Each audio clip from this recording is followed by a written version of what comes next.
Noble Black joins me now. Noble, do you agree with Brian Moynihan there that a 3% mortgage rate suggests there's something majorly wrong with the economy and we should not expect it, at least not again in the near future? Do you agree with that? I do agree with that. I think that's not a controversial statement. Obviously what he's saying is that if we get to 3%, it's going to be because some other negative event has occurred, whether that's a recession, God forbid another, pandemic, something like that. So the idea of hoping for that's probably unrealistic, except for the pain that would come along with it.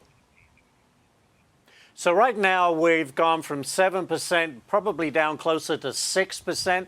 How far down would you like it to go, and at what level does it really spark new life in the market? I mean, I would love for us to get below 5. I think the number is 80% of mortgages are below 6% already. 54% are below 4. So we've got a lot of room to go before we really see some movement catching up. I think you will start to see significant improvement and more activity if we get below 5. Unfortunately, I don't think we're going to get there this year, or at least I think that's probably a best case. Again, barring some external event that really pushes things in the negative. But I think below 5, you'd really see some big activity.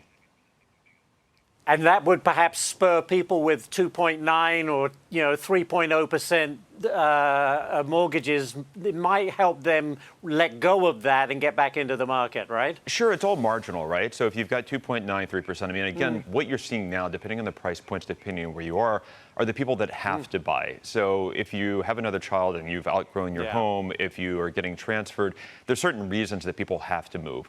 The longer it goes on, the more of those people have to do that. Then if the rates come down, it's a smaller pain threshold. Certainly a lot of people have adjustable rates. So at some point, are you giving up 7 more years of a great rate, or are you giving up 3? So all of those things come into play the longer it goes on and the lower the rate overall comes down.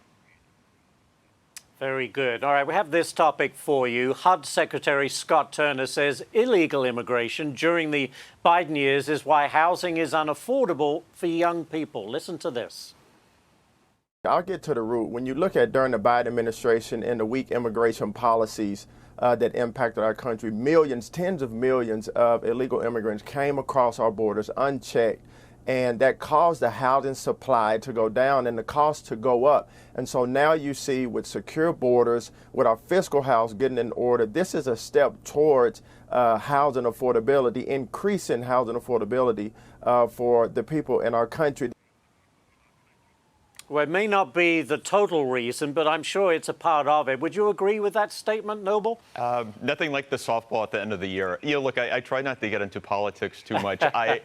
I think maybe there's an ounce of truth to that, but I think that's a very simplistic view. I think there's a lot that has gone into the housing crisis, frankly, that we see right now, right? And it's not just the demand issue. I think the bigger problem is the supply. So if you're looking at the regulations, the hurdles that are in place that make it hard to build, on the immigration issue, you also have to keep in mind, I think it's a third to 40% of the construction workforce was born outside the U.S., and then about half of that's undocumented. So a lot of that's also cheap labor that's been building it. So it's a very nuanced issue. Again, I don't want to say that that's totally inaccurate, but it's certainly not, I'm a big believer exactly that's the cure.